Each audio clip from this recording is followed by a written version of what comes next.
Hey, what is going on, guys? It is BK Sports Talk. I am back for another video. We will be recapping the Spurs versus Nuggets game 2 that happened last night.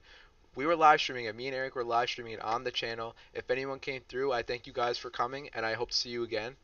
We'll be live streaming the Bucks or Celtics game tonight, and the Spurs game 3 on Thursday night at 9 p.m. Eastern Time. So, anyways, let's get right into the recap. The Spurs fall to the Nuggets in Game 2 of a final score 114 Nuggets, 105 for the Spurs. The series is now split one game to one game. The Spurs were able to split the opening two, which was I'm gonna be before we get into the actual game. Me going to the series, splitting the first two games at home with Denver was gonna be huge if we could do that. I don't know if we were gonna be able to do that, but we had control of the uh, most of the first game, well, almost all of the first game, and then most of the second game we had control too. It got away from us at the end, but let's get right into it. The Spurs blow two 19-point leads, one in the second quarter with 8 minutes left, one in the third quarter with 4 minutes left, and that cannot be happening. They need to stop. This has happened not once but twice in the same game. They take their foot off the gas, and then all of a sudden the Nuggets got back in it.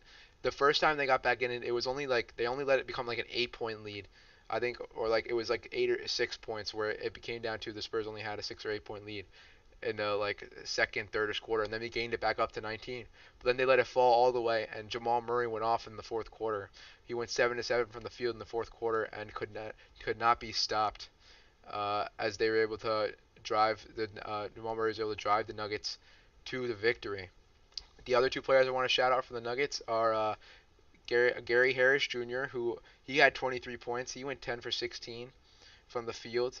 He was able to keep them in it in the third quarter when the Spurs were making a bunch of shots. He kept them in it and it didn't let the lead go too far.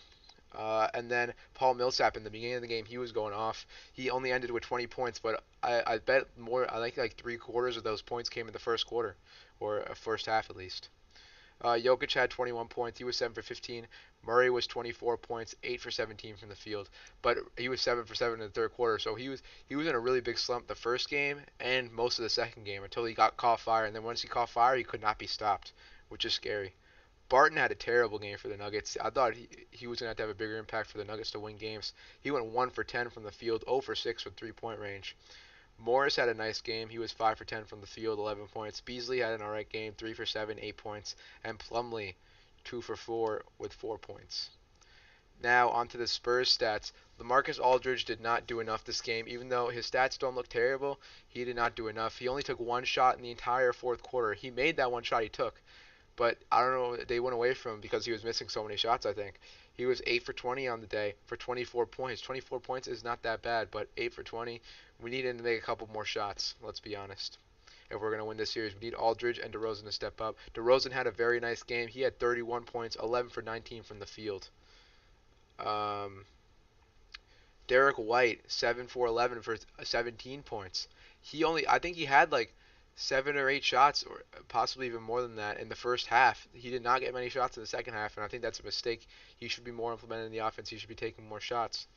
Off the bench for the Spurs, not much doing. Everyone had between like 3 and 8 points. No one had significant numbers. But onto the team stats, where the Nuggets had a better field goal percentage. They had a better 3 point percentage by a wide margin. The 3 point percentage, the Nuggets hit 42% of their threes compared to the Spurs 28%.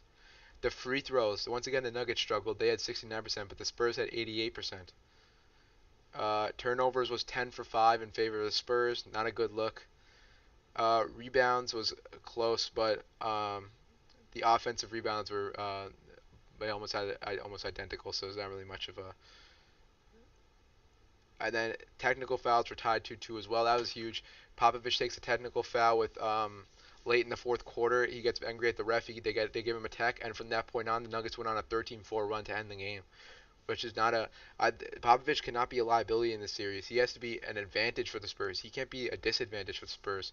He needs to keep his anger in check. It's happened a couple of times this season when he's gotten ejected from the game because he can't keep his anger together. He needs to be able to keep it together. And I don't know if he tried to use this as like a wake-up call to the Spurs that were blowing the lead, but he's got to be able to keep his anger in check and not be a liability.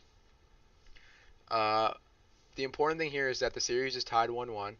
The Spurs' main goal in the first two games was to split the first two games. We do that. We could have been up 2-0, but it's all right. It's 1-1. So the Spurs will go back to the AT&T Center where they will have a one. Oh, the series will be tied 1-1, and they can look to take the two home games and make it 3-1. But the important thing as well has been the Spurs have controlled the entire series except for the part where Jamal Murray goes off. If they can if they can slow down Jamal Murray, they have a very good chance of winning this series. Because without him, they were not really doing that much. Gary Harris Jr. had a nice game. Millsap had a nice game, but without Murray going off, they would not have won that game. We just need to shut down Murray. But the hard thing about shutting down Murray is that Jokic was giving him picks every single time, and White was having a very hard time getting around the picks. Jokic is a big man. Um, he was knocking White down a couple times. We can't have that happen. And they're gonna have to scheme something up to stop Murray. But when Murray wasn't on fire, I think the Spurs have a very good chance to win this series. So that'll do it for the series. I'll see you guys Thursday night for the live stream, 9 p.m. Eastern time. I think I said I'll do that for the series. That'll do it for the video. Uh, if you like this, leave a like, subscribe, hit the bell. Maybe you'll see when I go live or see when I upload a video. Leave a comment, tell me what you thought, and I'll see you guys next time.